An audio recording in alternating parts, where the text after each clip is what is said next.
चलिए फ्रेंड्स, आज बात करते हैं असाइनमेंट ऑपरेटर के बारे में।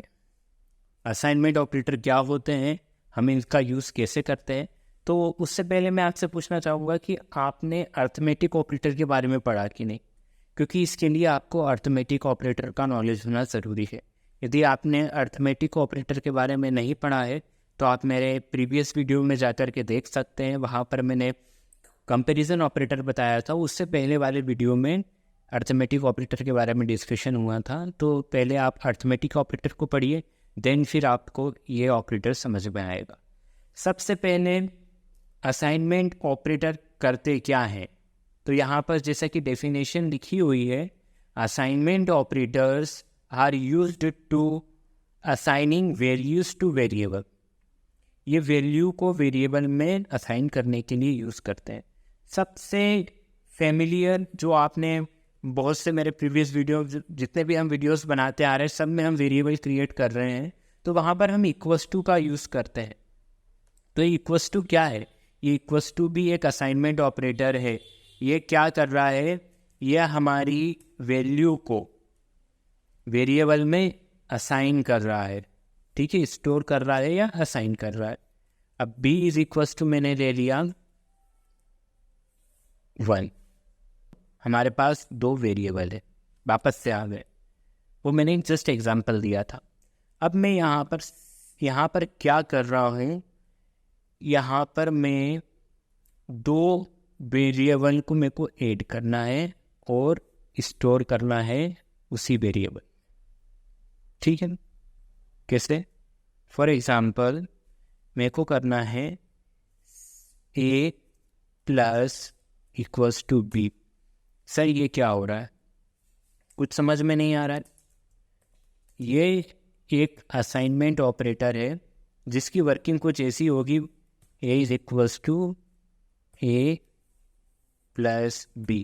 हम जो ये एक्सप्रेशन लिखते हैं उसको हम शॉर्ट फॉर्म में इस ऑपरेटर की हेल्प से ऐसे भी लिख सकते हैं, प्लस इक्वल्स टू b। अब हम यहाँ पर प्रिंट करेंगे a को, तो बताइए क्या आउटपुट आकर के प्रिंट होगा, 8 आएगा या 9 आएगा? 8 क्या है, a की वैल्यू है, और यहाँ पर हम उसकी वैल्यू को अपडेट कर रहे हैं, तो क्या आएगा, 9 आउटपुट आकर के प्रिंट होगा। 9 आ गया। सेम स्टोरी माइनस के साथ। नेक्स्ट ऑपरेटर क्या है, माइनस इक्वल्स टू। पहला ऑपरेटर क्या था, equals to, second plus equals to, third minus equals to. हमने इसको वापस से रन किया, 7 आकर के प्रिंट हो गया, क्योंकि बैक में इसने क्या किया, a is equals to a minus b। अब सेम यदि हम यहाँ माइनस के बाद ले लेते हैं मल्टीप्लाई, तो यहाँ पर क्या होगा, a into B, a is equals to a into B. ये शॉर्ट फॉर्म देखो आप बिल्कुल easily, a is equals to a into B को हम a into equals to b भी लिख सकते हैं। अब यहाँ पर हमने कर दिया प्रिंट a को। अब आउटपुट क्या आकर के प्रिंट होने वाला है, सर आउटपुट 8 की आकर के प्रिंट होगा, क्योंकि 8 इंटू 1 8 होता है। 8 आकर के प्रिंट हो गया।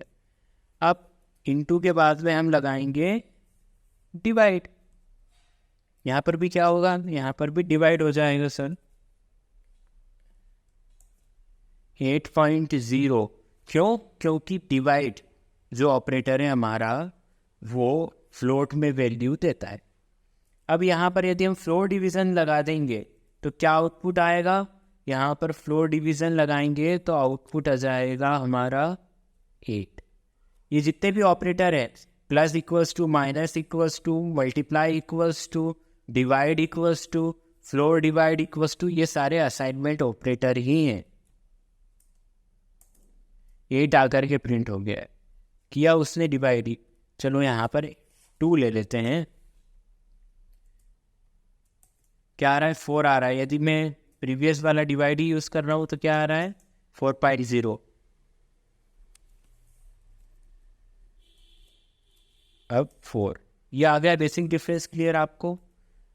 अब इसके बाद कौन सा ऑपरेटर बचता है, मॉड्यूलस। हमारी वैल्यू यहाँ पर 2 हो गई है, ठीक है। अब 8 को 2 से डिवाइड करेंगे तो रिमाइंडर क्या आएगा सर? रिमाइंडर आने वाला है सर 0, तो यहाँ पर आउटपुट भी 0 आकर के प्रिंट हो गया है। आए समझ में? ये समझ रहे हैं आप? जो भी हम ऑपरेशन परफॉर्म कर रहे हैं सिंगल लाइन में, वो ऑपरेटर को ही चेंज कर रहा है। प्लस इक्वस टू को मैंने माइनस इक्वस टू कर दिया है, फिर इंटू इक्वस टू कर दिया, फिर डिवाइड इक्वस टू कर दिया। बहुत ईजी है, कंफ्यूज होने का कोई काम नहीं है इसमें। ठीक है, इतना आया समझ में? आज की वीडियो ट्यूटोरियल में इतना ही।